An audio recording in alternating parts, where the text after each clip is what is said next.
Hi everyone, welcome back to another tutorial from Apps Academy. Today in this video, I'm going to show you how to disable Face ID on CoinMarketCap. If you don't want to use Face ID to log in or unlock the CMC or CoinMarketCap application, you can turn it off from the application. First of all, launch open CoinMarketCap application on your device and log in. Once you're inside the home page, go to the top right corner and tap on your avatar. From the expanded menu, click on Settings.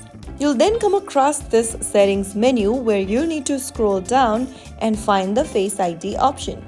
Toggle off the button right next to Face ID and click on Disable. Soon after you do that, you'll be able to turn off Face ID from your CoinMarketCap application. So that is how you easily do it. If you found the video helpful, don't forget to like, share and subscribe to our channel. I will be back again in the next episode. Thank you for watching.